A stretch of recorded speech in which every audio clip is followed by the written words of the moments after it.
Alright, I know on my channel, it is basically my gimmick to make metal reviews that are under 60 seconds. But I decided for a few albums that I feel incredibly passionate about, I'm gonna go a little bit lengthier. And that brings us to Perfect Symmetry by Fates Warning. A lot of people consider Awaken the Guardian to be Fates Warning's brightest hour, but the album that outshone everything else they had done was this one.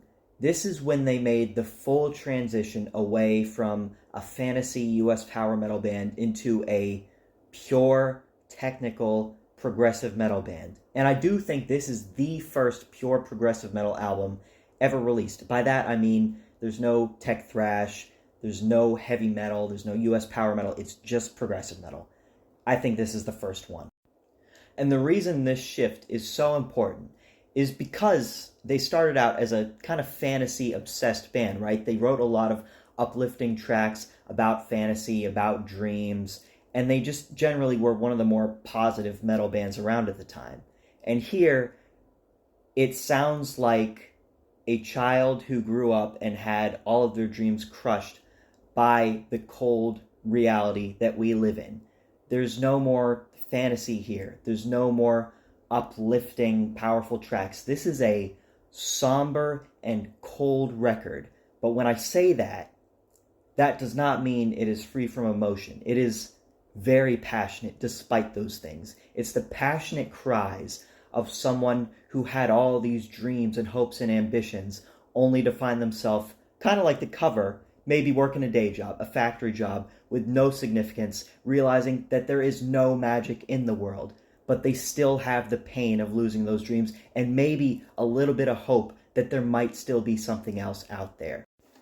And the music has had such a shift as well. I don't want to say doomy or gothic because that's not entirely accurate, but some of the chords, the guitar leads are very melancholic, very cold and somber, and it's just, again, such a huge difference from what they were before. And looking at the track titles, you might think there's still fantasy aspects at play. A track like At Fate's Hand, that could easily be some Lord of the Rings metal.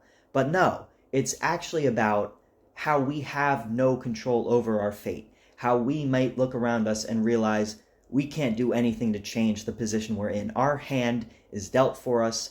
We have very limited power in these positions we find ourselves in. This feeling of helplessness. That's what the song's about. Even though you look at the title and maybe you hear some of the USPM-styled vocals, you might think it's a fantasy song. It's kind of played off of that, but no. All of the lyrics here are very serious and very modern. They kind of take these fantasy lyrics and ideas and apply them in a modern way, which is just phenomenal to me.